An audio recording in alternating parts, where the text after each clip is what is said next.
Breaking news: despite the ongoing conflict, the Ukraine has returned 31 children who had been living in Russia.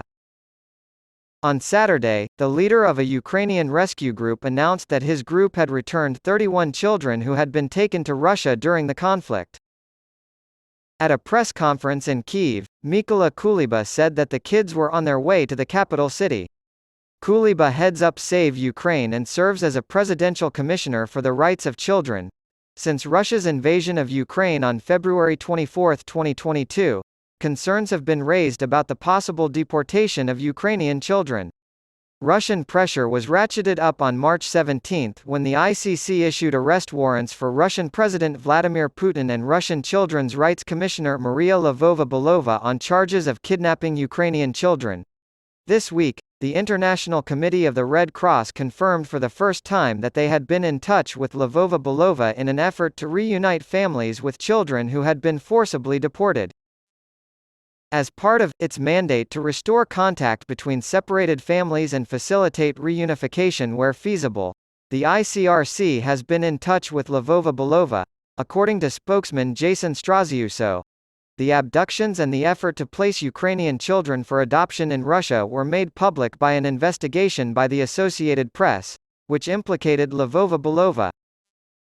At an unofficial meeting of the UN Security Council on Wednesday, Lvova-Belova claimed that the children were not abducted but rather removed for their own safety. The number of Ukrainian children taken by Russia is unknown, and estimates from the two countries at war vary widely. More than 19,500 children were forcibly removed from their homes or orphanages, according to a statement posted by Ukraine's UN ambassador Sergei Kislytsa on Twitter on Wednesday. Yoav Horowitz has an insider's view of Benjamin Netanyahu, the politician, that few others have. Horowitz's time in the General Staff's elite Special Ops Unit, Sayeret Matkal, laid the groundwork for their future together. Horowitz joined Netanyahu's political team later on, rising to the position of Prime Minister's Chief of Staff from 2015 until 2019, during which time he also served as the Director General of the Prime Minister's Office. Horowitz, as we can now see, was the last of the mature adults to work in that office before it went downhill from there. To put it mildly, things are not great. Horowitz should know more than some of the armchair commentators and psychologists.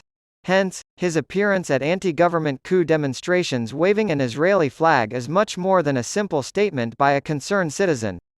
Horowitz has taken a moral stand that could ostensibly end up costing him personally if and when Netanyahu's poison-spewing machine on Aza Street decides to exact its vengeance. Horowitz took another bold step in warning the Israeli public about the impending danger in an interview with Haaretz's Yossi Werder. He won't rest until the entire court system is on the floor, asking for forgiveness. He's a master of manipulation and campaigning, Horowitz said of his former boss. When it came to the Netanyahus, Horowitz was equally forthright. The Prime Minister, his wife, and their son, Yair, are actually one entity. Netanyahu's position is effectively defined by whatever his son tweets. The most pivotal line is, "I was afraid of where things were heading." The Prime Minister viewed himself as a modern-day Caesar or superpower president. His desire to emulate Vladimir Putin was clear to me. Horowitz declared, he now wants absolute power. Horowitz concluded by voicing his approval of the demonstration, saying, if it wanes, he will interpret this as weakness and forge ahead.